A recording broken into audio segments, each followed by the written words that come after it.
Is that handheld? I'll use the handheld. We are back. Welcome back. Hope you enjoy the scrumptious meal, making some meaningful connections. As we say, we hope you had a chance to fellowship. Now, before we go on with the program, I want everybody to kind of settle back a little bit, get back in your seats, unbutton those britches, let the bellies breathe, kick those Jimmy Choo's Louboutins off, up under the table. Now stretch out. Now when we first came in, everybody was a little cold, a little chilly, a little buttoned up, and we had to go through the red carpet. And step in return, you had to be there to follow the picture taking.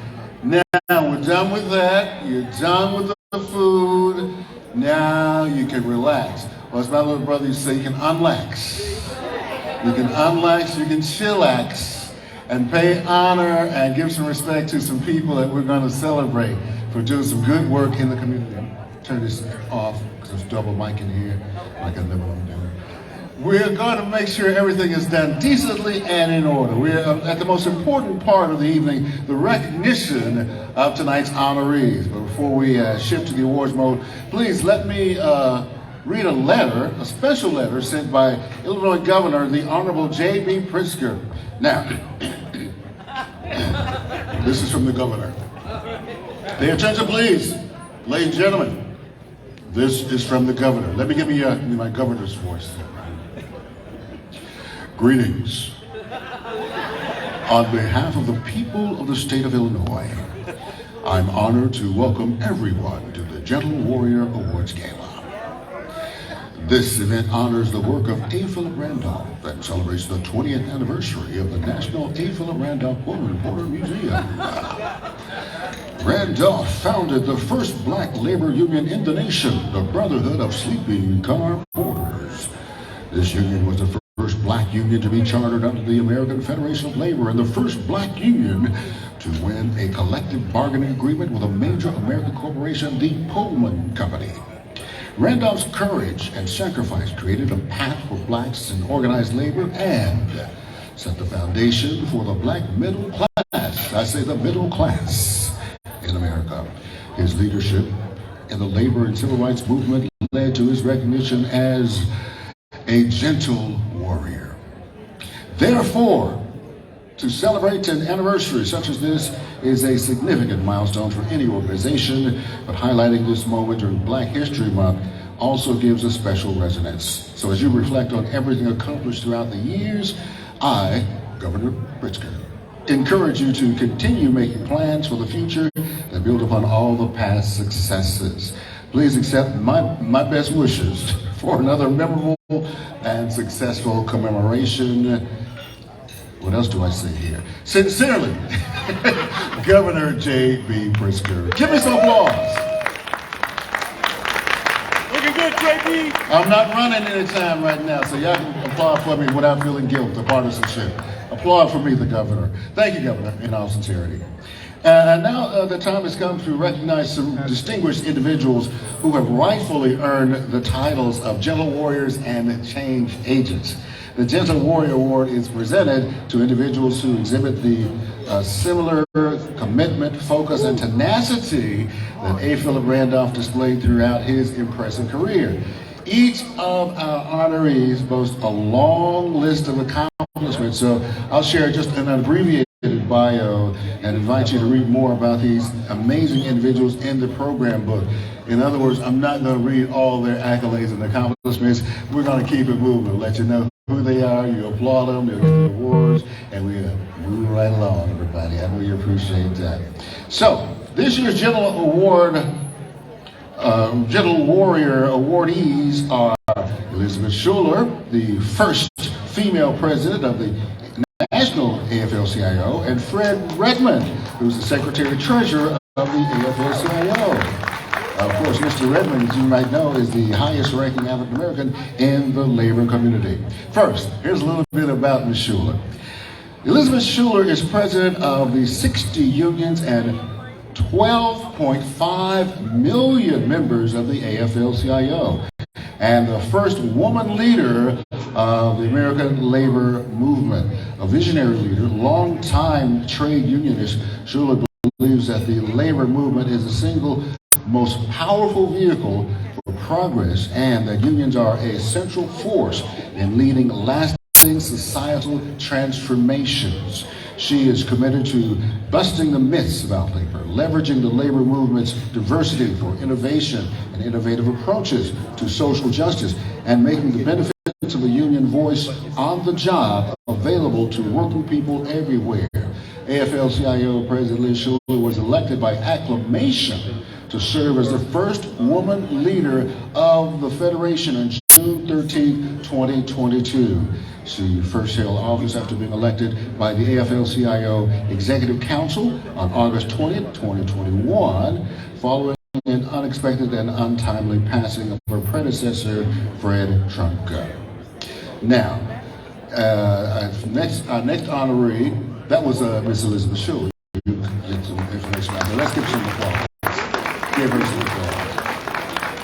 Frederick D. Redmond is the Secretary-Treasurer of the AFL-CIO. On June 13, 2022, he was unanimously elected to the position of the highest-ranking African-American in the history of America's labor union, the highest ranking in the history of the labor movement. AFL-CIO Treasurer Fred Redmond was first elected to this position by the AFL-CIO Executive Council on August 20th, 2021. And the vacancy of the Vice President position from March to June of 2022. Now, he has served on the Federation's Executive Council since 2008.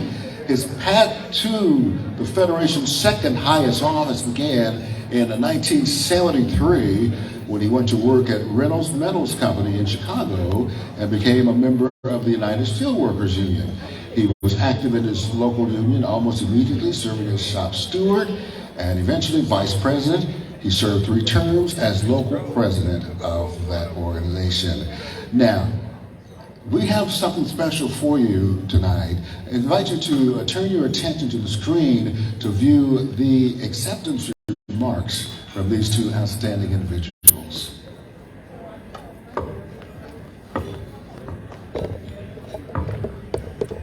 Good evening. Thank you so much to the museum leadership for this honor, and I wish I could accept this award in person on behalf of the 12.5 million members of the AFL-CIO. I'm humbled to receive this award alongside a man who is the definition of a gentle warrior, my friend and partner, AFL-CIO Secretary-Treasurer Fred Redmond.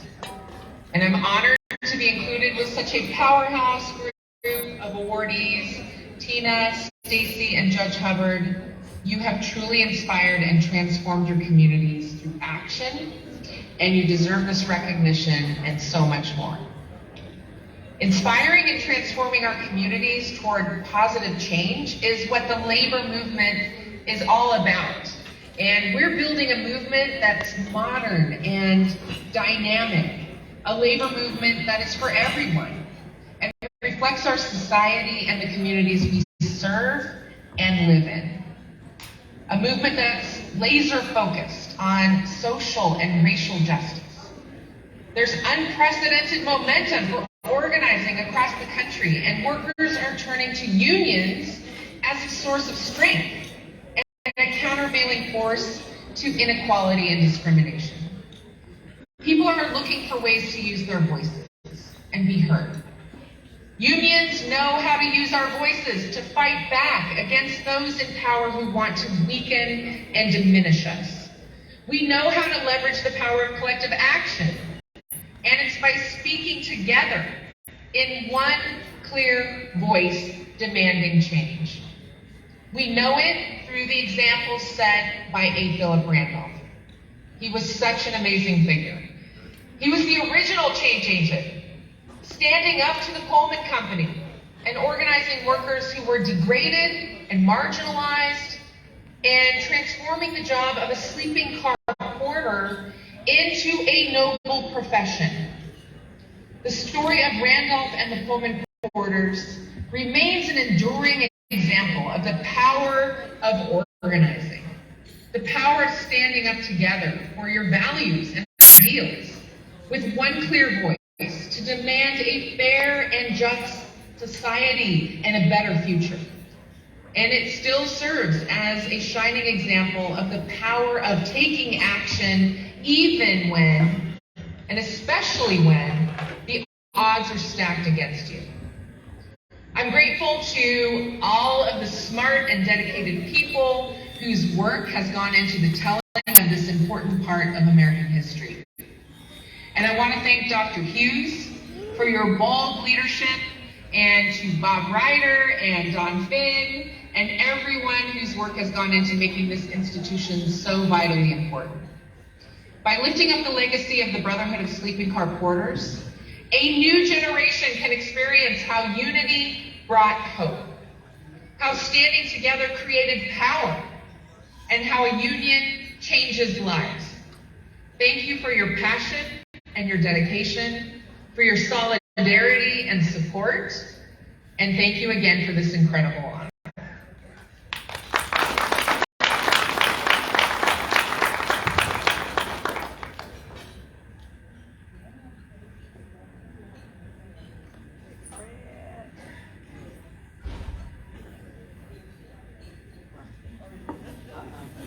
Now we're here from Fred Redmond. Incredible honor. Hello, everyone. I wish I could be with you in person. I'm proud and humbled to receive this award alongside a truly great advocate for working people, a great labor leader, and my partner and friend, AFL-CIO President Leah Schuler. And alongside such accomplished individuals as the Honorable Arnett Hubbard, Stacey Davis Gates, and Tina Saunders. Thank you, Arnett, for your noble and trailblazing career and for being a pillar in the community. Stacey, for standing up for Chicago's teachers and a wonderful advocate for students. And Tina, for your work mentoring Chicago's youth. I'm truly honored to be recognized alongside all of tonight's honorees and by such an institution like the National A. Philip Randolph Pullman Porter Museum. A. Philip Randolph is a personal hero of mine. He was an outspoken and fearless advocate for workers in an era where black people were supposed to be quiet and fearful. He pushed the labor movement to live up to his values, to fight segregation, discrimination, and all prejudice for all people, regardless of the color of their skin or who they love, in society and within organized labor itself. He was a central figure aligning the labor movement with the civil rights movement, and he remains a central figure in the history of the labor movement and of the 20th century. By shining a light on the greatest of the labor movement's leaders and a critical piece of black history, you're not only illuminating the past, you're shining a light on the future by telling the story of Randolph and the Pullman Porters. You're showing young and old alike a real and concrete example of what it means to be courageous. To stand up to the powerful Pullman Company takes courage. To hold the American Federation of Labor accountable, that takes courage. By telling the story of Randolph and the Pullman Porters, you're showing that all workers deserve respect, that all work has dignity. You're showing how the Pullman Porters, through solidarity, transform a menial job into a dignified profession. Yeah. How solidarity and organizing can beat the longest odds, and how a good union job provides dignity and respect, can change lives and lift up a generation. Courage, dignity, and solidarity. That's the enduring legacy of Randolph and the Pullman Porters. And a tremendous debt of gratitude is owed to every single person whose work is lifting up this legacy and whose work is creating the first Black Labor Tourism District in America. Thank you again for this honor. Sheila Robinson, a council manager at the Calumet Area Industrial Council, and my sister-in-law will be accepting the award on my behalf. Thank you again for all of your incredible work, and I can't wait to see you all one day on Randolph Way. Congratulations to both of those honorees. Now, to accept the awards, first of all, we have Mr. Don Villar, who's coming to accept Ms. Schuler's award. Don is a good friend of mine, personal privilege. She used to work with me in the morning, was my morning producer, was my boss, got smart, quit the news, went to law school, and now he's an executive with the labor union. So Don, good to see you. Thank you, my friend. It's all right. He got smart and got out of that business, and look at what he's doing now. So now, what's the lighting looking?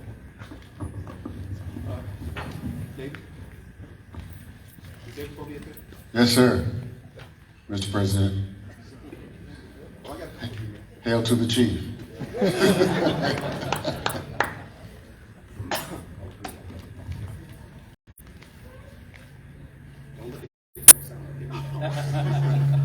Yes, you better look at yourself. Here we go. I got you now. You got it. Okay. Somebody else coming on?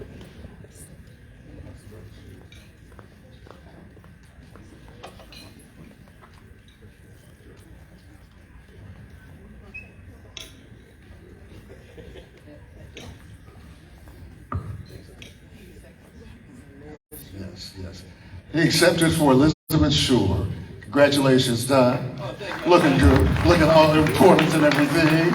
I'm so proud of you. That's my man. That's my man. Now, accepting for Mr. Redmond is his sister-in-law, Sheila Robinson.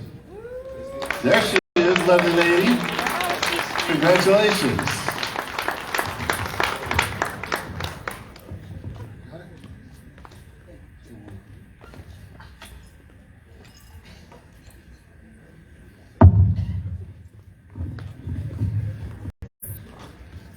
Come on out here.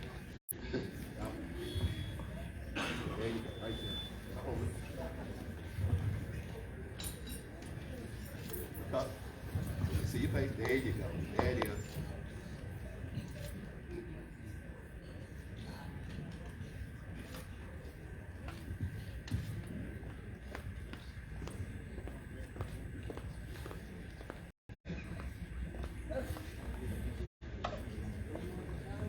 Thank you.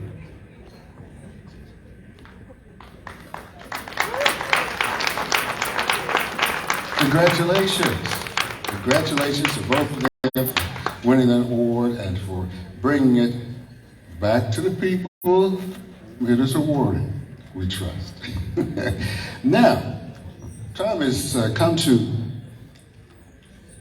recognize some change agents. The Change Agent Award is presented now to the people who have not only invoked positive change through action, but have required of others throughout the communities in which they serve.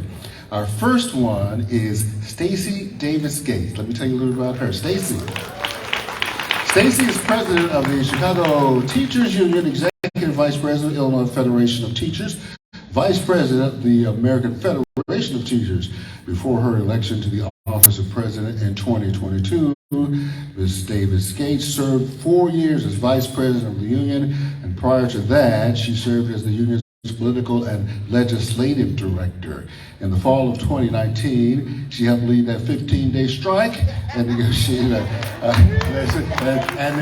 historic contract that provides for smaller class sizes, ensures a nurse and social worker in every Chicago public schools, secures sanitary protections for immigrant families, and supports students and families experiencing homelessness. That alone deserves some applause. And while at CTU, Ms. Davis Gates has been the architect of bold political and legislative campaigns for the schools and the cities that all Chicagoans indeed deserve. She has raised millions of dollars to elect classroom teachers to all levels of local government and challenge school privatizers and union busters. Stacey Davis Gates, please, congratulations.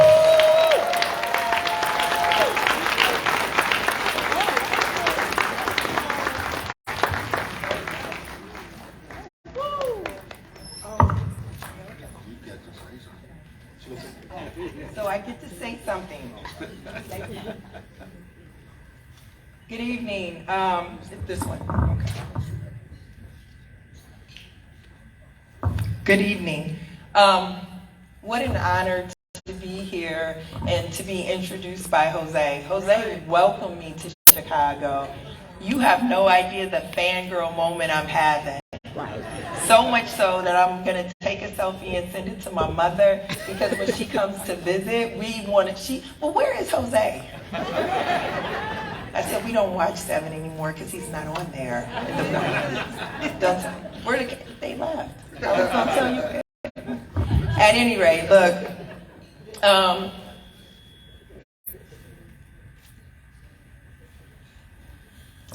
I want to say to the honorees and how we are structured in this moment, that it represents the type of community that A. Philip Randolph built.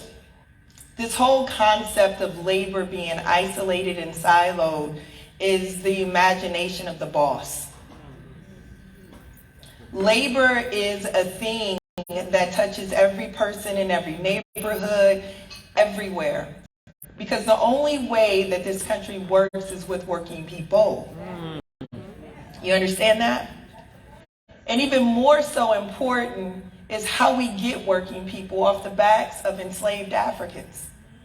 See, this country was built through unpaid labor, which made someone like Asa Philip Randolph even more transformative. In that you get a black man from Florida, the South, who has the audacity to believe in the equity and justice of the worker. I didn't say the black worker, I said the worker. So much so that he travels north and he begins to experience Jim Crow's cousin, not the one that he lived with in the South, but the one that permeated the North. And he lives with Jim Crow's cousin in the North, but he sees civil rights through workers' rights. He says, if we can, I'm a history teacher, so you forgive me. Forgive me. So he comes to the North and he sees the benefit and the promise of a multiracial, multi-generational movement that can transform not just the lives of black people in this country, but transform the country in itself. So I'm gonna fast forward, right? We stop at the Pullman Porters, which a 10-year organizing drive, good Lord, that man had resilience. And he's organizing people who came from nothing and had just a little bit, and you were telling them to risk it all. Man, that man's resilience. Because some of us won't risk that Starbucks in the morning. That said, he organizes a group of black men to believe in the dignity that they deserve and to put everything on the line. And they didn't just put their own households on the line. You know our checkbook goes beyond our domicile. It goes to your cousin's house, maybe your brother's house. And so that sacrifice is more profound and in depth. So anyone who joins up in the union during that period of time and takes that level of risk really believes in transformation. That said, A. Philip Randolph's power doesn't just come in organizing those men, although that was a transformative feat, one that my family benefits from. My father-in-law was a member of that union. That said, it still wasn't his greatest feat. You know what A. Philip Randolph gave us? He gave us the South Side and the West Side of Chicago. When you look at Chatham and Park Manor, if you look at Austin, you see A. Philip Randolph. Because after the March on Washington, he said it was about a freedom budget. A freedom budget would guarantee Black people economic independence because it would guarantee you a job. He said a freedom budget would guarantee you housing. He said a freedom budget would guarantee you the promise of America that you not only earned already, but for your children and your grandchildren and to perpetuity. That's what he said. And Lyndon Baines Johnson called it the Great Society. See, he was an organizer who organized this country to see the power of a Black person's work. So raise your hand if you live next door to a mailman. Raise your hand if you live next door to a teacher's assistant. Raise your hand if you live near someone who had a public employee job, because that is how you make communities like Chatham and Austin. That's how you rebuild communities like Pullman. It's because people have public service jobs, because the federal government said so, because A. Philip Randolph organized them to say so. Unions like AFSCME owe A. Philip Randolph. See what I'm saying? I'm not talking about Pullman Porters. I'm talking about AFSCME. Because that Black woman that's holding down your neighborhood, she works at the county. She works at the city. She works for the Chicago Public Schools. That's who's anchoring us. Working women, Black women in this city. So I'm going to say this to you. Let's not memorialize A. Philip Randolph. Let's understand our deep, abiding connection, not to the transformation and the radical nature of him, because he was not gentle. In fact, he was called the most dangerous Negro in America at one point. Let's not sugarcoat a Black man telling capitalism no. That makes you dangerous, right? So be clear, A. Philip Randolph is the godfather of common good bargaining. My union, the Chicago Teachers Union, believes in common good bargaining. We believe that we have to lock arms with parents and community and neighbors, not just to fight for my wages and benefits, but to fight for the community that we all live in. Because whatever is in that community will be visitable on us inside of our school communities. So please be patient with us when we tell you we need a nurse and a social worker. Please understand us when we say we gotta say stop and no sometimes. I'll end on this part. We frustrated the hell out of this city. Especially during COVID. I know we did, and I appreciate your love, your patience with us. I do. Thank you. And I say that because I know it's not easy to always hear a Black woman tell somebody no, even the Black people. But I will say this, I am so proud of a union that said that we were going to keep Chicago safe. Because you work, your neighbor is a member of my union. Your brother sends your child to Chicago Public School, their children to Chicago Public Schools. We are connected. So imagine if we would have went back and we were not ready to be there, and the carnage that would have been left over. Thank a Chicago Teachers member for their sacrifice, because they lost 4 days on that thing. Thank them for keeping our city safe. And be patient with us as we figure out how to build a more just and equitable city for a more just and equitable school district, because you got to have both. And join me on Tuesday in voting for a man who believes in a freedom budget.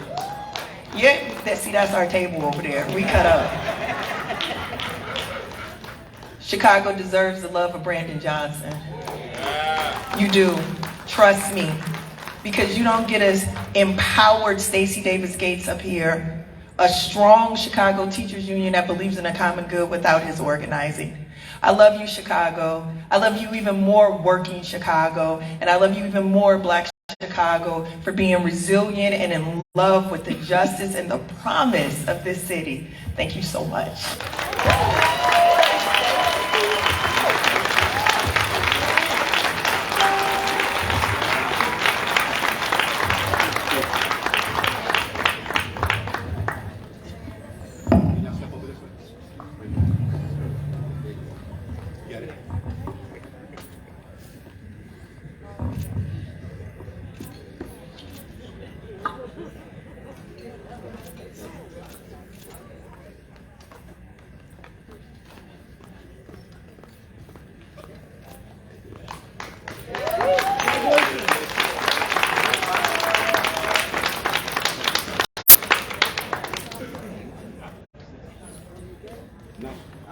Not yet.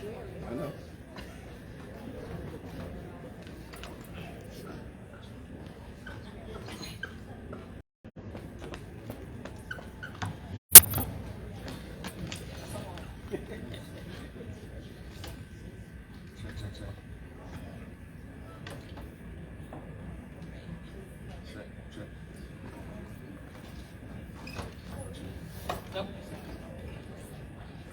Well, we're going to do it like this. First of all, let's congratulate Stacy. And I love this lady. That's not the last we're going to see of her. I don't think so. You know, you might not know her, but you know, there's some officers, you know. There's some Springfield, there's some DC, there's all kinds of things that can be made available to you. We love you so much, and thank you for all your support, and thank you for all you've done for our young people, for our students, and for our community. Let's give her a round of applause. Thank you. Now, our next winner is, next honoree, I should say, is Tina Sanders. Let's give her an applause. She's the executive director of Family Services. That means a body of people united by a common goal. It's the story of Tina and Gladstone Sanders and their family of dedicated employees and programs which they fostered over the years. The genesis of Phalanx began in 1990 within the Boys and Girls Clubs of Chicago, where she was employed as a headquarters executive. Sanders then provided leadership to the Boys and Girls Club's small network of office employment services. It was a pilot program for the parents of club members and other community adults. Beginning with a core of just 18 staff members, Phalanx was incorporated and began operations as an independent 501c3 organization in July of 2003 in North Lawndale.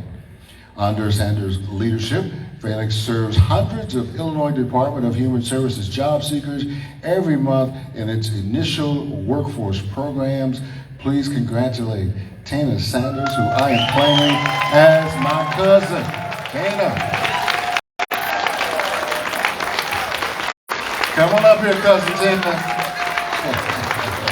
See, she got right last name. That's what it's all about. Doing good things.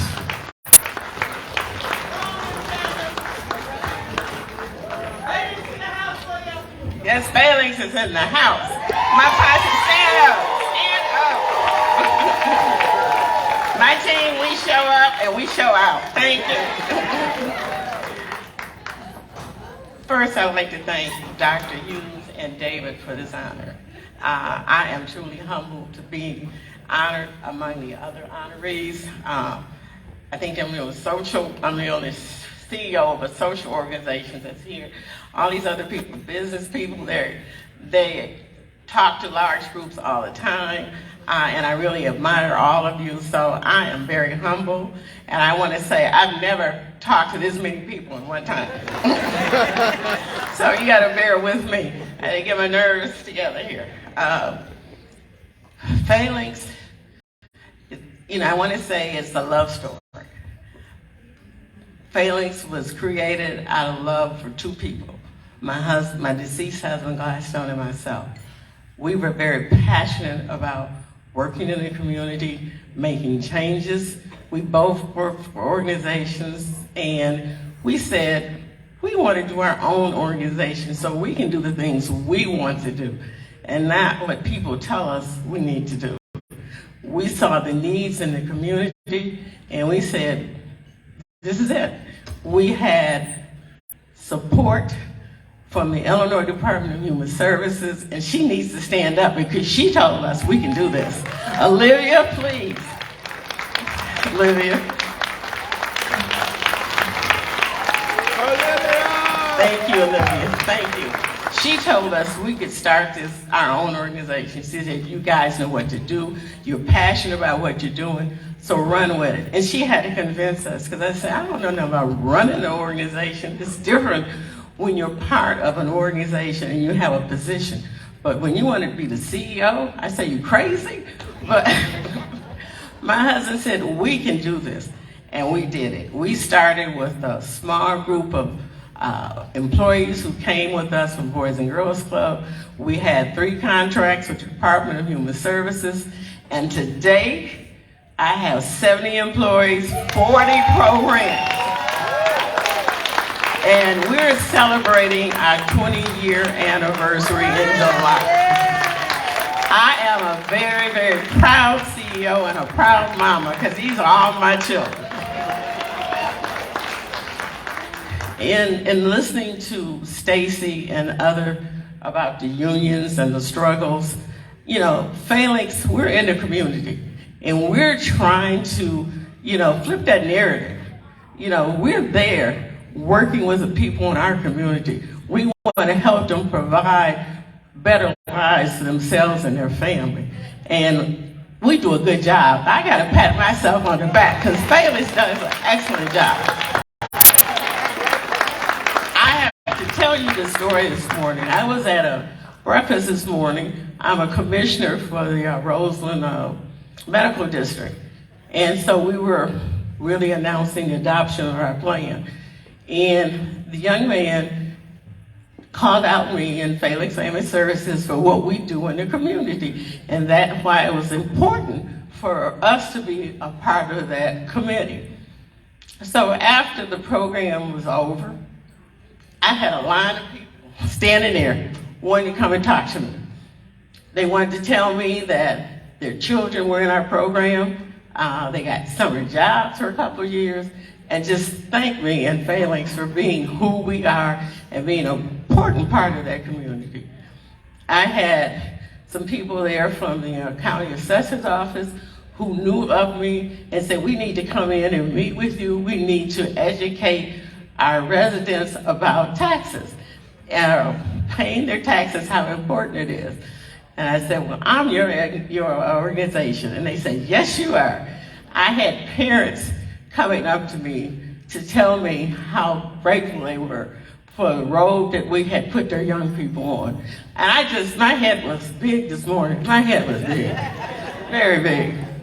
I had someone to tell me about how important it was for Phalanx to be a part of the Far South Side Chicago Coalition under the direction of Joyce Chapman, that, you know, we're becoming a change agent. And he said, Phalanx is all over the place. And I said, yes, we are. And we're going to continue to grow and be all over the place and provide all of those services that are needed in our community. Thank you.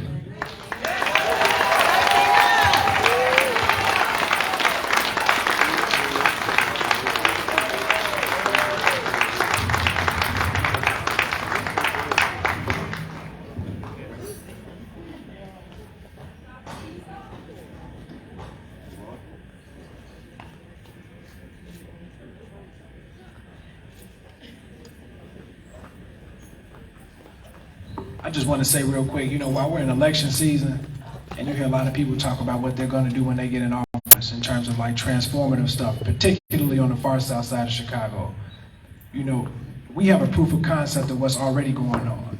So, you know, don't let people tell you this pipe dream about what's going to happen if you vote for them, as if we live in some kind of third world country. There's a lot of great work going on, particularly on the far south side of Chicago.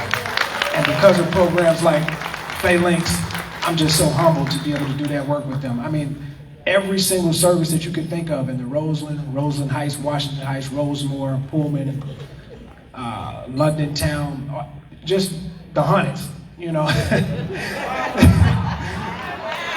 The wild hundreds, you know, I like to call it the wonderful hundreds, if you will.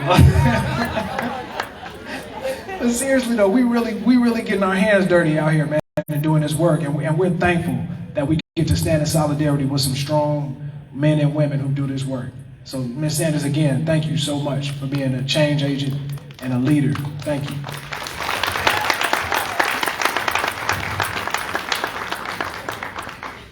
I want to say thank you for representing that last name correctly. All right, Cousin Sanders. And everybody who can be a change agent and then had the hair matched the jacket, matched the shoes, matched everything. Go right ahead, Christina. Go right ahead.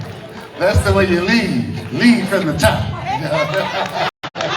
I see you over there. Congratulations. Now, our next honoree, y'all know I ain't got no sense, is the Honorable Annette R. Hubbard. Y'all know her, you love her. She's a circuit judge for the Illinois Circuit Court of Cook County. She was appointed to the bench by the Illinois Supreme Court in 1997 and was elected in 1998. Judge Hubbard is currently assigned to the trial section, I should say, of the Law Division. Judge Hubbard earned a BS in Mathematics and Chemistry from the Southern Illinois University and completed her JD at the University of Illinois, Chicago, John Marshall Law School. She's been smart all her life. Well, she took the bar exam the same week she graduated from John Marshall, passed the bar the very first try. At that time, only 3% of American lawyers were women.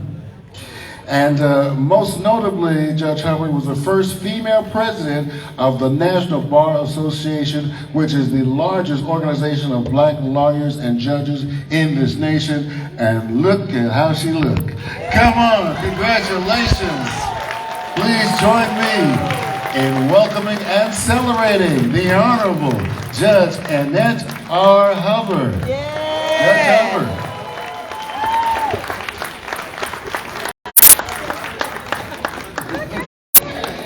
Yes, See, Judge. look at that.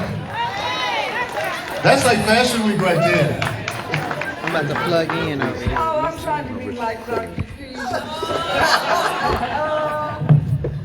She takes no prisoners, and she doesn't have to. So good evening. Asa Philip Randolph knew that there is no such thing as unequal justice. Justice is either equal or it's not justice. And that was the journey he set up on. A journey celebrated, established, recognized, and followed by who? Dr. Lynn Hughes, PhD. So I had this lovely speech. I was going to be nice and correct and polite, and she said, you don't have to, you could be you. And I said, you let me know.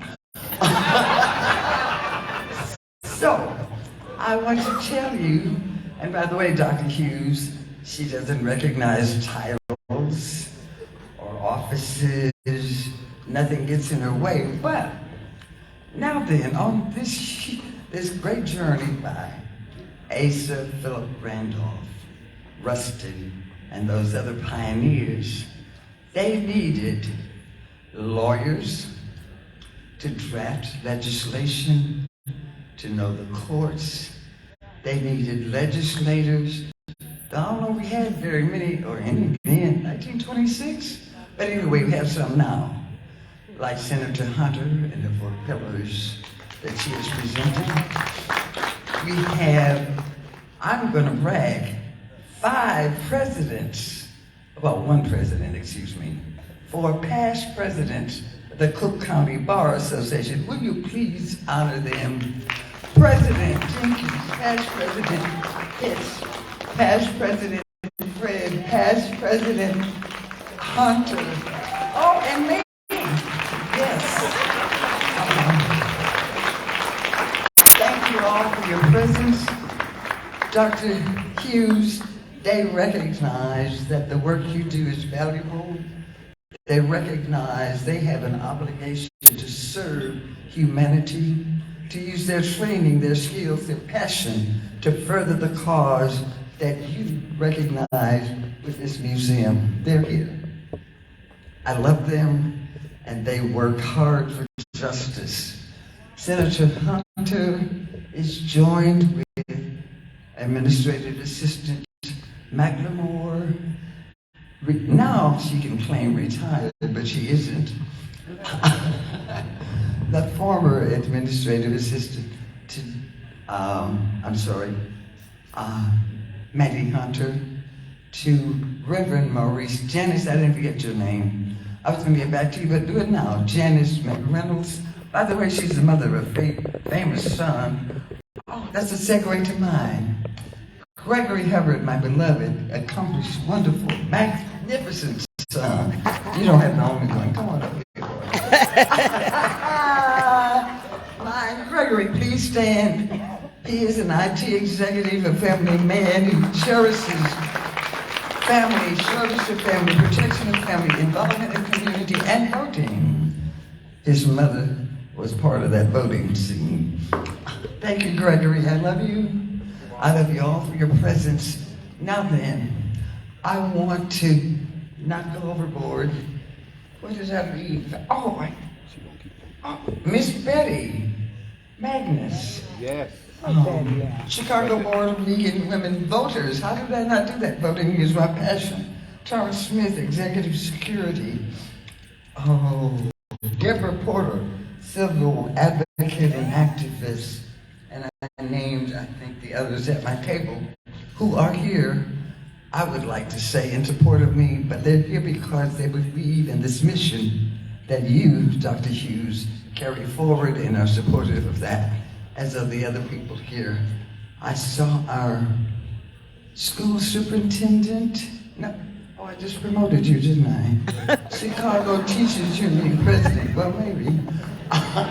Because by the time she's superintendent, the history books in this city will have a whole lot of pictures of people who look like me. Hey. And it ain't there yet.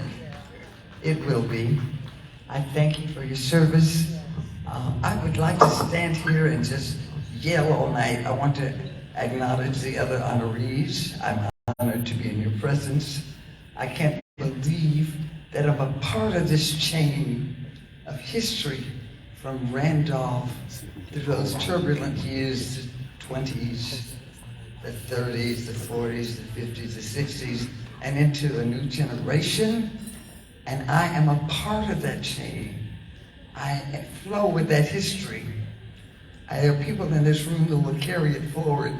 And I'm being honored tonight. I can't believe it. And yet it's true. And Dr. Lane, I just claim it. It's all right, y'all. I like it. And I thank you so much for this great honor. And I will continue to try to use my talent, my resources, to serve humanity. And those who have labored, I mean that word two ways, in this journey to make America live up to its promises, all of them. Thank you.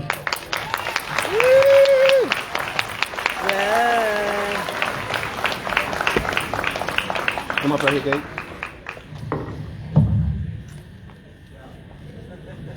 I got you. Here you go.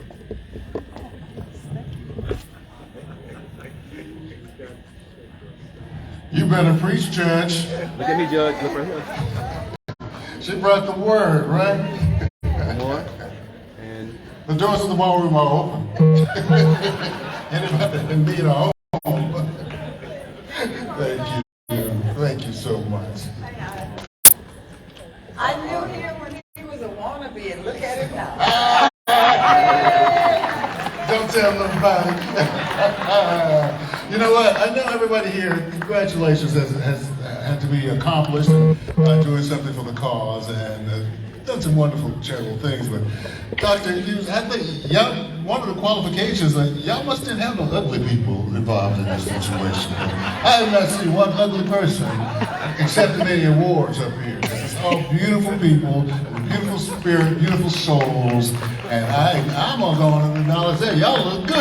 Yeah. Look really good. So congratulations on all that. Just about to wrap up, I want to give all of our honorees a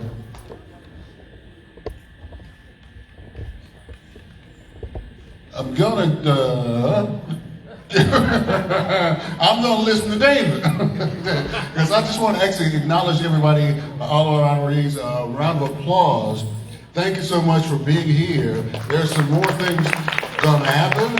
I'm gonna skedaddle and say thank you. Oh, can I just say one thing, Dr. Hughes?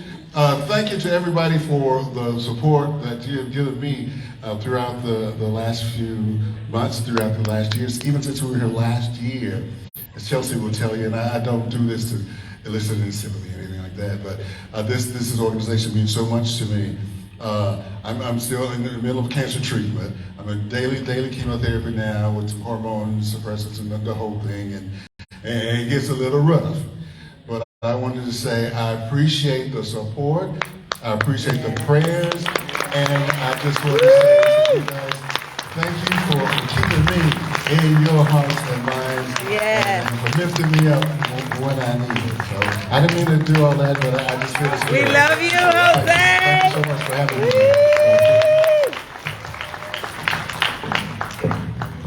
When we first started our new journey with the labor unions, there was the first union that really opened their arms to us was IBEW, Local 134.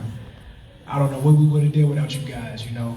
And because of the Electrical Workers Minority Caucus, they really opened the door for us. We want to say thank you to you guys. So Joe, Darren, Bert, you guys will come up for a second. We met Joe by one of our longtime affiliates, confidants, one of my mentors, Reefing Fellows, a fellow Simeon alumni, Joe Wells. And he said, you know, I want to introduce you to my brother. And they came over and they haven't let go. So we want to just give you guys a token of appreciation. Just to say we appreciate you guys. Joe. Aaron. Bert. That's Bert. Again, we thank you guys for all of your work, all of your service to us, all of you do for us. Everybody get him a hand.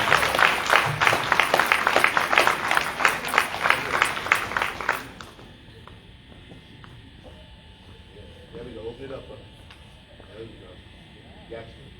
Here are some images and backdrop. Camera down. Okay, good.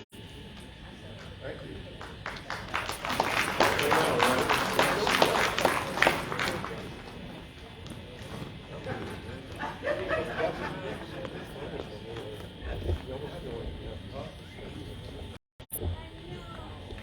And also, I want to thank the people that have been there with us, you know, since day one. That's behind the scenes that help us make things turn, who give us advice, who you know, stand in the gap for us. I want to acknowledge them at this point as well. Another one of my mentors, Sabille L. Come on up, good brother.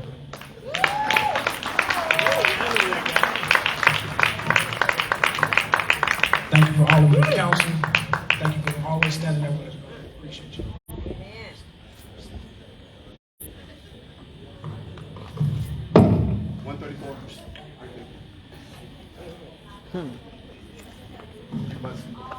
Right here. Come on. There you go. There you go. I got you.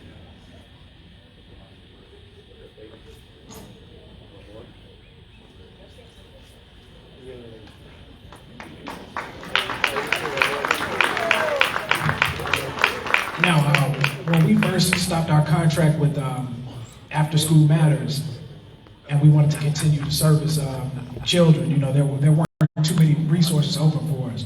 So a very dear friend of ours, another mentor of mine, a young woman by the name of Pat Davenay, introduced me to Tina Sanders and Felix Family Services. Pat Davenay, please come up here. Everybody give this young lady a round of applause.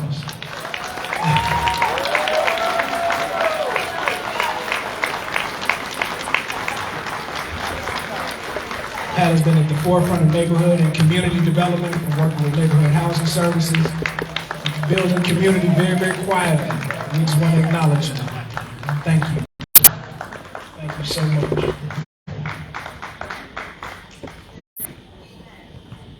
You want to say something?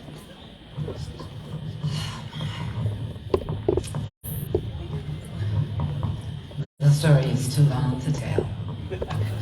I am just so grateful to see where you are now. It has been, I don't know how many years old was it, before we even purchased your first home, before we even did the strategic plan to make certain that the neighborhood had a strategic plan in place. So you have really weathered the storm. God bless you and everyone here that's present and everyone that's had a part of this. God didn't make a mistake.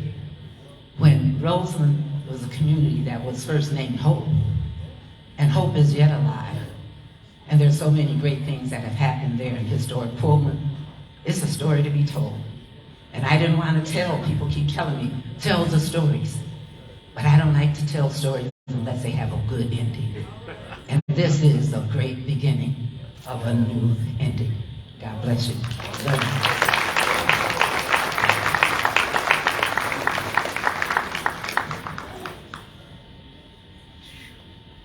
This is a powerful woman here.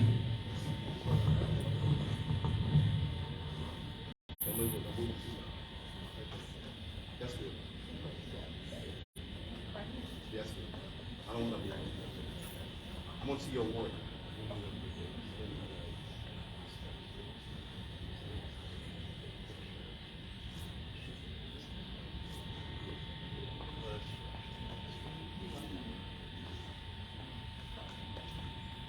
We done.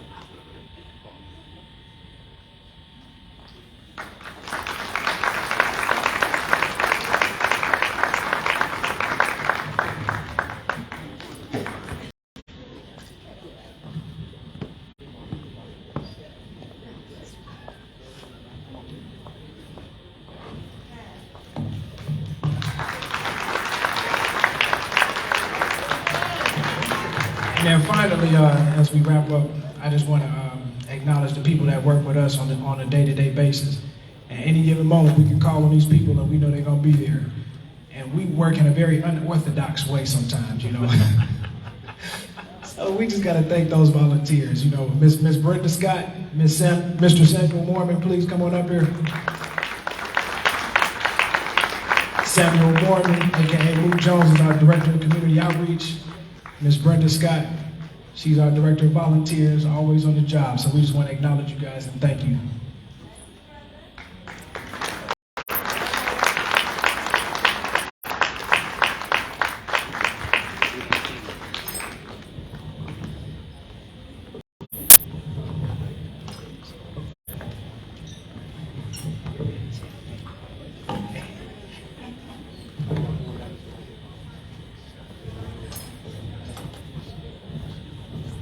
I just want to say one thing, everybody. I had 3 prayers in my life, and all 3 have been answered. I prayed that I'd never go hungry, that I'd never be homeless, and when I cease to exist on this plane, my name will be remembered. They made me the first director of community outreach at National Aid from the Randolph Pullman Pullman Museum. My 3rd prayer was answered.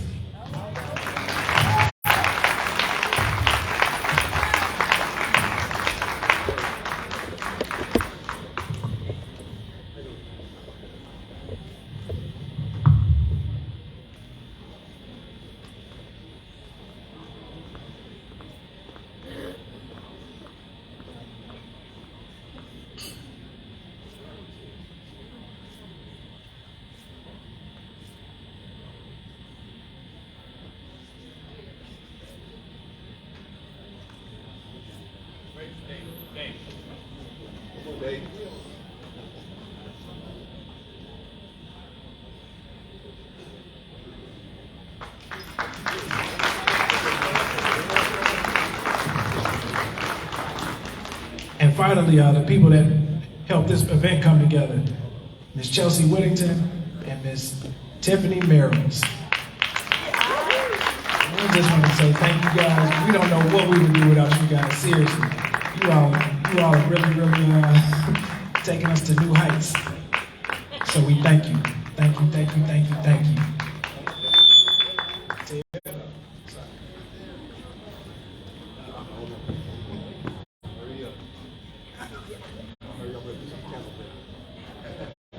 No, don't let them see. No, I'm just messing with it. Here we go.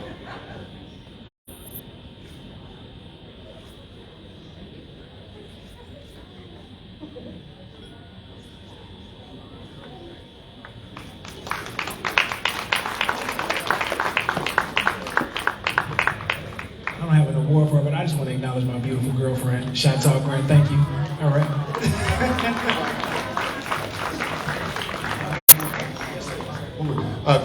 Thank you so much, Doctor and David. I just want since I got the microphone and y'all all here and I left here, I want to invite you to watch something tomorrow night, since it was on tonight at 6 o'clock.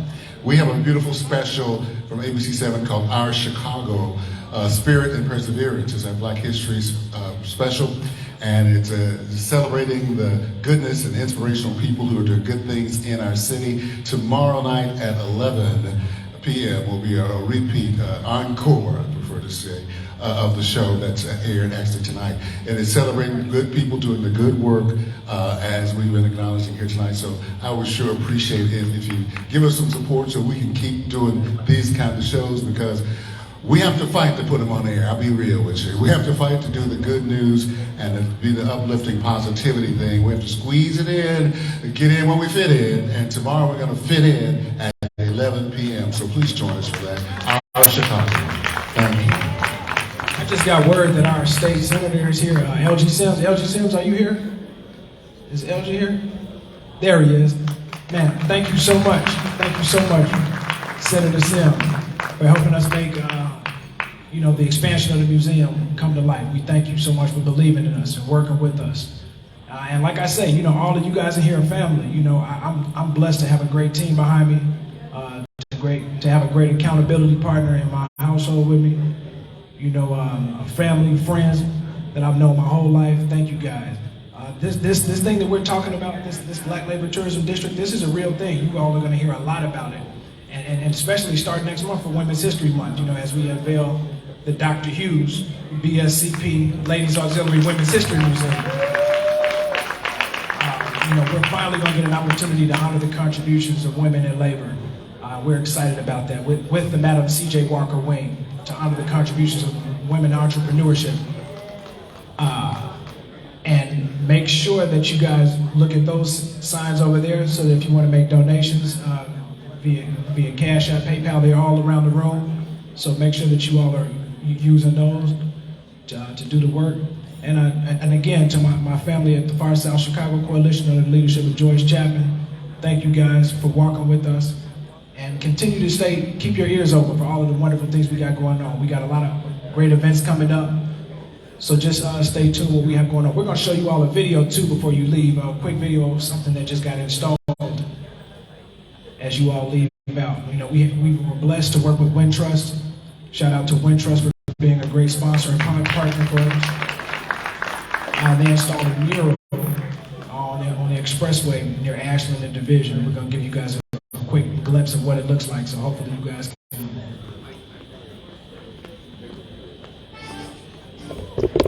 Oh yeah, less than 60 seconds.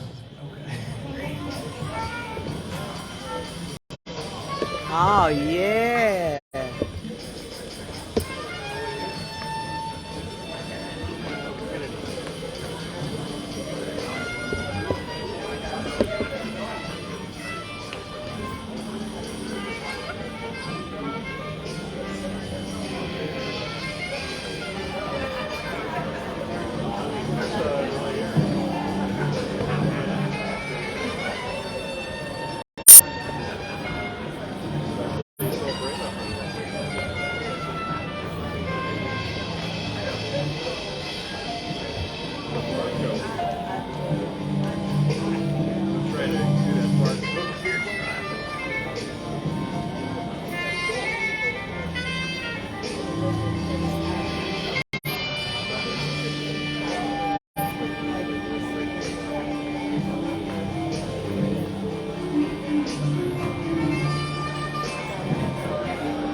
Everybody raise your glass to the brotherhood. To the brotherhood of Sleeping Car Porter.